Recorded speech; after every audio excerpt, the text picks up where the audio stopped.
नमस्कार जय जगन्नाथ आम चैनल को आपण मानकु बहुत बहुत स्वागत। सांग माने 29 मार्च सूर्यपराग दिन निज घरर हलदी डबारे चुपचाप रखी दियंतु एही गोटिए गुप्त जिनिस जीवनर सबु कष्टरू आपणंकु मिलिजिब तुरंत मुक्ति। भगवान सूर्यदेवंक कृपारू आपणंक जीवन रे हेब धनर वर्षा, खुशी रे पूरी उठिब आपणंक घर परिवार, आपणंकर समस्त मनस्कामना पूर्ण हेब।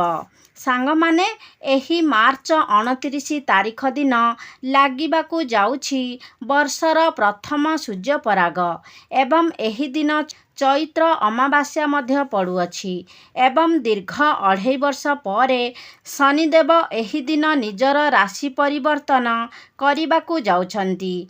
शनिदेव कुंभ राशि बाहरी मीन राशि रे एही दिन गोचर करिबे, तेणु एहा आपणंक पई एक सुवर्ण सुजोग। एही दिन करा जाउथिबा तंत्रोक्त उपाय गुड़िक शीघ्र ही सिद्धि प्राप्त करिनिए। आपणंकु एही सबु प्रक्रियार फल निश्चय मिली थाए। सांग माने एहा एक आंशिक सूर्यपराग अटे एवं एही सूर्यपरागटी भारत रे दृश्य हेब नाही, तेणु भारत रे हांडी छाड़ पाक त्याग देवनीति आदि को निषेध करा जिब नाही, किंतु सूर्यपराग जेहेतु एक प्राकृतिक घटना अटे तेणु एहार प्रभाव पृथ्वी उपरे निश्चय पड़िब। तेणु एही पराग को अनेक वैज्ञानिकंक सह ज्योतिष पंडित माने मध्य अपेक्षा करी रही थांती। एही सूर्यपराग दिन जदि आपण तंत्रशास्त्र एवं ज्योतिष शास्त्र अनुसारे किछि विशेष उपाय करिनेबे तेबे तार फल आपणंकु निश्चय मिलिब एवं आपणंकु आपणंक जीवनर समस्त कष्टरू मुक्ति मिलिजिब।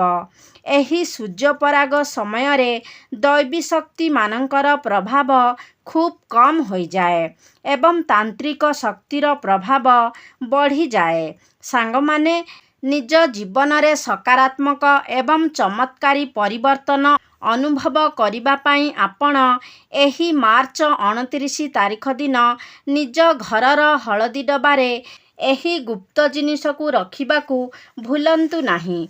तेबे आपणंकर समस्त मनस्कामना एही उपायटी करिनेले पूर्ण हेब, धनर अभाव हेब नाही, आपणंकु निज मनपसंदर चाकरी मिलिब, व्यवसाय रे चलिथिबा मांदावस्था दूर हेब, व्यवसाय रे आपणंकु अधिकरू अधिक लाभ मिलिब। सांग माने हलदी को अत्यंत शुभ माना जाए। आम सनातन धर्म रे हलदी को माता लक्ष्मींकर प्रतीक बोली कहा जाए।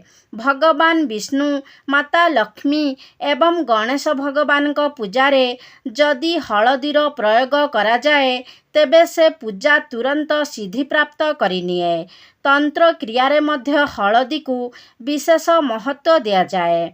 सांग माने जदि सूर्यपराग दिन हलदीर एही उपाय आपण सठिक मुहूर्त रे करिनेउछंती तेबे विश्वास रखंतु जे आपणंकर जन्म जन्मांतरर दरिद्रता खूब शीघ्र दूर हेब। आपणंकु धनवान हेबारू केही भी अटकाई पारिबे नाही। सबु किछि सठिक भाबरे जानिबा पाई भिडियोटी को स्किप न करी शेष पर्यंत निहाती देखंतु एवं चैनल टी को सब्सक्राइब करी कमेंट बॉक्स रे श्रद्धा और भक्तिर सहित जय सूर्यदेव निश्चय लिखंतु। प्रथम उपायटी हेउछि शुक्र ग्रहर साथ पाइबार महा उपाय। सांग माने आपण जानती जे शुक्र ग्रह हेउछंती व्यक्तिर धन संपत्तिर ग्रह। जेउ व्यक्तिर कुंडली रे शुक्र ग्रह मजबूत थाए सेही व्यक्ति धनवान हुए एवं शुक्र ग्रहर नियंत्रण माता लक्ष्मी को हातरे थाए। जदि आपण चाहुछंती आपणक कुंडलीर शुक्र ग्रह मजबूत हेउ बोली तेबे आपण एही उपायटी को सूर्य पराग दिन संध्यारे निश्चय पालन करंतु। सांग माने गुजराती को शुक्र ग्रहर कारक माना जाए। ଆପଣ ଏହି ସୂର୍ଯ୍ୟପରାଗ ଦିନ ସନ୍ଧ୍ୟାରେ ଗୋଟେ କାଚର ଡବା ନେବେ ଏବଂ ତାହାକୁ ହଳଦୀରେ ପୂର୍ଣ୍ଣ କରିଦେବେ। ଏହାପରେ 2ଟି ଗୁଜୁରାତି ନେଇ ନିଜ ପୂଜା ଘରକୁ ଯାଆନ୍ତୁ ଏବଂ 2ଟି ଗୁଜୁରାତିକୁ ନିଜ ହାତରେ ଧରି ମା ଲକ୍ଷ୍ମୀଙ୍କର ବୀଜମନ୍ତ୍ରକୁ 11 ଥର ଜପ କରନ୍ତୁ। କାରଣ 11 ସଂଖ୍ୟାଟି ମାତା ଲକ୍ଷ୍ମୀଙ୍କର ଅତ୍ୟନ୍ତ ପ୍ରିୟ ଅଟେ। ମା ଲକ୍ଷ୍ମୀଙ୍କ ବୀଜମନ୍ତ୍ର ହେଉଛି ଓମ୍ ମହାଲକ୍ଷ୍ମୀ ନମଃ। ବର୍ତ୍ତମାନ ସେ ହାତରେ ଧରିଥିବା ଗୁଜୁରାତିକୁ ସେ ହଳଦୀ ଡବାରେ ପକାଇ ଦିଅନ୍ତୁ ଏବଂ ସେ ହଳଦୀ ଡବାକୁ ନେଇ ନିଜ ଘରର ଆଲମିରାରେ ରଖିଦିଅନ୍ତୁ। ଅର୍ଥାତ୍ ଯେଉଁ ସ୍ଥାନରେ ଆପଣ ଟଙ୍କା ସୁନା ଆଦି ରଖୁଛନ୍ତି ସେ ସ୍ଥାନରେ ରଖିଦିଅନ୍ତୁ। କେବଳ ଏହି ଉପାୟ ସୂର୍ଯ୍ୟପରାଗ ଦିନ ସନ୍ଧ୍ୟାରେ କରିନେଲେ ଆପଣଙ୍କର ସମସ୍ତ ମନସ୍କାମନା ପୂର୍ଣ୍ଣ ହେବା ସହ ଧନ ସମ୍ବନ୍ଧୀୟ ସମସ୍ତ ଅସୁବିଧା ଦୂରେଇ ଯିବ। ଏହି ହଳଦୀ ଓ ଗୁଜୁରାତି ଅଭିମନ୍ତ୍ରିତ ହୋଇସାରିଛି। ଏହା ଚୁମ୍ବକ ପରି ଆପଣଙ୍କ ଘରକୁ ଧନକୁ ଆକର୍ଷଣ କରିବ। ଦ୍ୱିତୀୟ ଉପାୟଟି ହେଉଛି ଘରର ଉନ୍ନତିର ମହା ଉପାୟ। ସାଙ୍ଗମାନେ, ଯଦି ଆପଣଙ୍କ ଘରର ଏବଂ ଆପଣଙ୍କ ପରିବାରର ଉନ୍ନତି ଆପଣ ଚାହୁଁଛନ୍ତି, ତେବେ ସୂର୍ଯ୍ୟପରାଗ ସନ୍ଧ୍ୟାରେ ଗୋଟେ ପାତ୍ରରେ ଆପଣ ହଳଦୀର ଲେପ ନିଅନ୍ତୁ ଏବଂ ସେ ହଳଦୀର ଲେପରେ ଘରର ମୁଖ୍ୟ ଦ୍ୱାରରେ 5ଟି ସ୍ୱସ୍ତିକ ଚିହ୍ନ ବନାନ୍ତୁ। କେବଳ ଏହି ଉପାୟ ସୂର୍ଯ୍ୟପରାଗ ଦିନ ସନ୍ଧ୍ୟାରେ କରିନେଲେ ଆପଣଙ୍କ ଘରେ ଥିବା ସମସ୍ତ ନକାରାତ୍ମକ ଶକ୍ତିର ନାଶ ହେବ ଏବଂ ଆପଣଙ୍କ ଘରେ ସକାରାତ୍ମକ ଉର୍ଜାର ସଞ୍ଚାର ହେବ। ଯେଉଁ ଘରେ ସକାରାତ୍ମକ ଉର୍ଜାର ବାସ ହୁଏ ସେ ଘରେ ମା ଲକ୍ଷ୍ମୀ ସ୍ଥାୟୀ ରୂପରେ ନିବାସ କରିଥାନ୍ତି। ସେ ଘରର ପ୍ରତ୍ୟେକ ସଦସ୍ୟଙ୍କୁ ନିଜ କାର୍ଯ୍ୟରେ ସଫଳତା ମିଳେ। ଏହି ଉପାୟକୁ ଏହି ସୂର୍ଯ୍ୟପରାଗ ଦିନ କରିନେଲେ ଆପଣଙ୍କୁ ଅନେକ ଶୁଭଫଳ ପ୍ରାପ୍ତ ହେବ। ତୃତୀୟ ଉପାୟଟି ହେଉଛି ଭାଗ୍ୟର ସାଥ ପାଇବାର ମହା ଉପାୟ। ସାଙ୍ଗମାନେ, ଜଣେ ବ୍ୟକ୍ତିର କୁଣ୍ଡଳୀରେ ନବଗ୍ରହର ନିୟନ୍ତ୍ରଣ ଭଗବାନ ବିଷ୍ଣୁଙ୍କ ହାତରେ ଥାଏ। ଯଦି ଆପଣ ଚାହୁଁଛନ୍ତି ସର୍ବଦା ଭାଗ୍ୟ ଆପଣଙ୍କ ହିତରେ ଯାଉ, ଯେଉଁ ବି କାର୍ଯ୍ୟ ଆପଣ କରୁଛନ୍ତି ସେଥିରେ ଆପଣଙ୍କୁ ସଫଳତା ମିଳୁ, ଆପଣଙ୍କ ନବଗ୍ରହ ଆପଣଙ୍କର ସାଥ ଦିଅନ୍ତୁ, ତେବେ ଆପଣ କ'ଣ କରିବେ ନା ସୂର୍ଯ୍ୟପରାଗ ସନ୍ଧ୍ୟାରେ ଗୋଟେ ହଳଦୀର ଡବା ନେବେ ଏବଂ 2ଟି ଲବଙ୍ଗ ନିଅନ୍ତୁ। ଲବଙ୍ଗରେ ଭଗବାନ ବିଷ୍ଣୁଙ୍କର ଦିବ୍ୟ ଶକ୍ତିର ବାସ ହୋଇଥାଏ। 2ଟି ଲବଙ୍ଗକୁ ହାତରେ ଧରି ଭଗବାନ ବିଷ୍ଣୁଙ୍କ ବୀଜମନ୍ତ୍ରକୁ ଆପଣ 11 ଥର ଜପ କରନ୍ତୁ। ଭଗବାନ ବିଷ୍ଣୁଙ୍କ ବୀଜମନ୍ତ୍ର ହେଉଛି ଓମ୍ ନମଃ ଭଗବତେ ବାସୁଦେବାୟ ନମଃ। ବର୍ତ୍ତମାନ ସେ 2ଟି ଲବଙ୍ଗକୁ ହଳଦୀ ଡବାରେ ରଖି ସେ ଡବାକୁ ନିଜ ରୁମ୍ରେ ରଖିନେବେ। ଏହି ଉପାୟ ସୂର୍ଯ୍ୟପରାଗ ସନ୍ଧ୍ୟାରେ କରିନେଲେ ସେ ହଳଦୀ ଏବଂ ଲବଙ୍ଗ ଅଭିମନ୍ତ୍ରିତ ହୋଇଯିବ। ଏହା ସାକ୍ଷାତ୍ ଭଗବାନ ବିଷ୍ଣୁଙ୍କର ଆଶୀର୍ବାଦ ଭଳି କାମ କରିବ ଏବଂ ଆପଣଙ୍କ ଭାଗ୍ୟ ଆପଣଙ୍କର ସାଥ ଦେବ। ଯେଉଁ ବ୍ୟକ୍ତିର ଶୁକ୍ର ଗ୍ରହ ମଜବୁତ ଥାଏ ସେ ବ୍ୟକ୍ତିଙ୍କୁ ଧନବାନ ହେବାରୁ କେହି ବି ଅଟକାଇ ପାରନ୍ତି ନାହିଁ।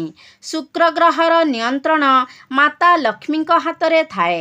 ସାଙ୍ଗମାନେ, ଯଦି ଆପଣ ଶୁକ୍ର ଗ୍ରହର ସାଥ ପାଇବାକୁ ଚାହୁଁଛନ୍ତି ଏବଂ ଧନ ସମ୍ବନ୍ଧୀୟ ସମସ୍ତ ଅସୁବିଧାକୁ ଦୂର କରିବାକୁ ଚାହୁଁଛନ୍ତି, ତେବେ ଆପଣ ଏହି ସୂର୍ଯ୍ୟପରାଗ ଦିନ ସନ୍ଧ୍ୟାରେ 2ଟି 1 ଟଙ୍କିଆ ମୁଦ୍ରା ନିଅନ୍ତୁ। ଏହାପରେ ପୂଜା ଘରେ ଗୋଟେ ରାଶି ତେଲର ଦୀପ ଜଳାଇ ଦିଅନ୍ତୁ। ଏହାପରେ ସେ 2ଟି 1 ଟଙ୍କା ମୁଦ୍ରାକୁ ହାତରେ ଧରି ମା ଲକ୍ଷ୍ମୀଙ୍କ ବୀଜମନ୍ତ୍ରକୁ 11 ଥର ଜପ କରନ୍ତୁ। ବୀଜମନ୍ତ୍ରଟି ହେଉଛି ଓମ୍ ଶ୍ରୀଂ ଶ୍ରେୟା ନମଃ। ଏବେ ସେ 2ଟି ମୁଦ୍ରାରୁ ଗୋଟିଏ ମୁଦ୍ରାକୁ ନେଇ ନିଜ ପର୍ସରେ ରଖନ୍ତୁ। ଧ୍ୟାନ ରଖିବେ ଯେ ପର୍ସଟି ଯେମିତି ଚମଡ଼ାର ହୋଇନଥିବ ଏବଂ ଦ୍ୱିତୀୟ ମୁଦ୍ରାକୁ ନେଇ ଆଲମିରାରେ ରଖିଦିଅନ୍ତୁ। କେବଳ ଏତିକି ଉପାୟ ଯଦି ଆପଣ ଏହି ସୂର୍ଯ୍ୟପରାଗ ଦିନ ସନ୍ଧ୍ୟାରେ କରିନେବେ, ତେବେ ସେ ମୁଦ୍ରା ଦୁଇଟି ଅଭିମନ୍ତ୍ରିତ ହୋଇଯିବ ଏବଂ ଧନ ଆକର୍ଷଣ କରିବାର ଯନ୍ତ୍ର ପାଲଟିଯିବ। ଏହି ଦୁଇଟି ମୁଦ୍ରାରେ ମା ଲକ୍ଷ୍ମୀଙ୍କର ଆଶୀର୍ବାଦ ରହିଛି। ପୂରା ବର୍ଷ ଆପଣଙ୍କ ଗୃହରେ ଧନର ବର୍ଷା ହେବ ଏବଂ ଆପଣଙ୍କୁ ଫାଇଦା ହେବ। ସାଙ୍ଗମାନେ, ଏହା ଥିଲା କିଛି ବିଶେଷ ଉପାୟ ଯାହାକୁ ଏହି ସୂର୍ଯ୍ୟପରାଗ ଦିନ କରି ଆପଣ ନିଜ ଜୀବନରେ ଚାଲିଥିବା ସମସ୍ତ ସମସ୍ୟାର ସମାଧାନ କରିପାରିବେ। ତେବେ ସାଙ୍ଗମାନେ, ଆଶା କରୁଛି ଆଜିର ଭିଡ଼ିଓଟି ଆପଣମାନଙ୍କୁ ନିଶ୍ଚିତ ଭାବରେ ଭଲ ଲାଗିଥିବ। ଯଦି ଭଲ ଲାଗିଛି ତାହେଲେ ଲାଇକ୍ କରନ୍ତୁ, ସେୟାର କରନ୍ତୁ। ଆମ ଚ୍ୟାନେଲକୁ ଯଦି ସବସ୍କ୍ରାଇବ୍ କରିନାହାନ୍ତି ତାହେଲେ ସବସ୍କ୍ରାଇବ୍ କରିଦିଅନ୍ତୁ। ସର୍ବେ ଭବନ୍ତୁ ସୁଖୀନ। ଧନ୍ୟବାଦ।